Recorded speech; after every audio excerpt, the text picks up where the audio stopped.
Yeah, hey there, Henna. Well, as you can imagine, the whole region now on edge, waiting the next step in this whole play here with the announcement coming from the Israeli side that they carried out these strikes on western and central Iran just a short while ago. You mentioned some of the alerts that have been going off in the region, including Saudi Arabia, of course, home to a large number of United States troops. I would say that the whole region is at a high level of posture, and it has been that way throughout much of the day. But those strikes that were carried out by Iran in retaliation, they say, for the strikes that Israel carried out on the southern suburbs of Beirut, without question, in a week in which we have seen escalation after escalation, this is the most significant one, seeing ballistic missiles being fired from the Iranian side back towards Israel for the first time since April, and now airstrikes being carried out here just a short while ago. This is the cadence that we typically see the Israeli side operate from the standpoint that, I mean, you saw a significant maneuver being made by Iran here just within the last few hours. Israel is known for hitting back with force as much as it can in order to, at the very least, send a message and deter any further action from coming from their enemies here. And now that's what you've seen at this juncture here, is this response coming from the Israeli side.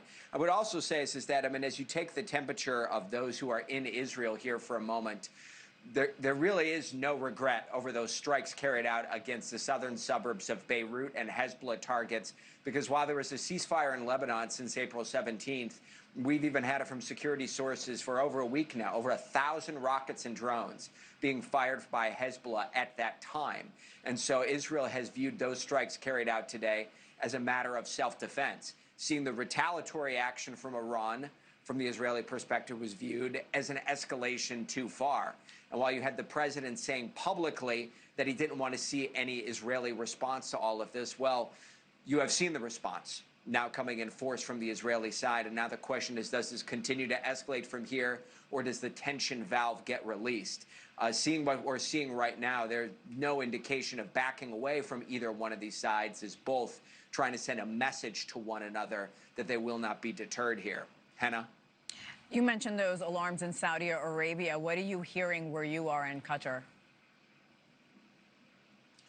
Well, I mean, in recent days, I mean, you've seen the alerts going off in Bahrain and you've seen the alerts going off in Kuwait. It seems as though from this point, that publicly speaking, the only alerts that have been sounded have been in Saudi Arabia. I've not seen any other indications of any others coming about. Now, that being said, you have just massive amounts of U.S. service members that are here in the region, and as they said, operating at the highest level of readiness for what's to come, knowing that we are in a very fragile and delicate phase in which the situation can potentially escalate even beyond control if it's not kept in check here.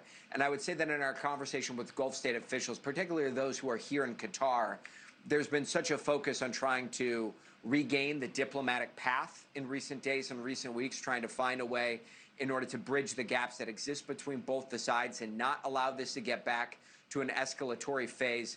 Well, right now, we've already crossed several of those bridges, with Iran firing these large number of ballistic missiles at Israeli airspace, the Israelis coming back and returning fire here. It's certainly a trying moment here in the Middle East right now, which we know that many officials here were attempting to avoid, but this is where we are in the present situation. An Israeli military spokesperson just said, in response to these strikes that we're seeing, the army will continue to act in all of Lebanon. We were talking about the relationship between Netanyahu and President Trump, who had a call with Netanyahu a few hours ago asking him not to retaliate. Obviously, that's exactly what Netanyahu is doing. What does that say about the relationship between these two leaders?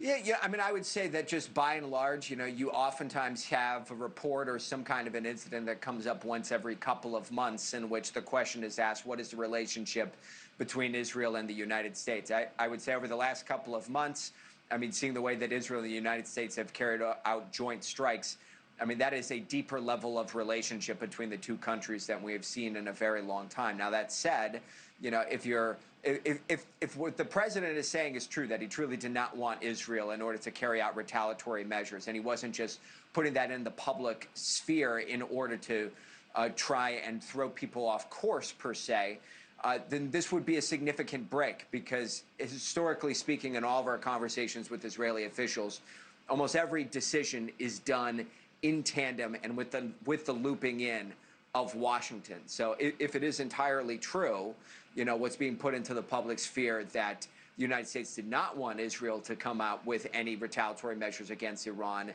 it would be significant. That said, it would be an eyebrow raiser, given the fact that Iran did put several dozen ballistic missiles in the air towards Israel. To have no response coming from all of that would be a surprise, especially from the Israeli side, which is known for retaliating in force in order to back their enemies away and deter them from any further action. Thank you for watching. Subscribe below and download our NewsNation app right now on your phone, and you will get fact-based, unbiased news for all Americans.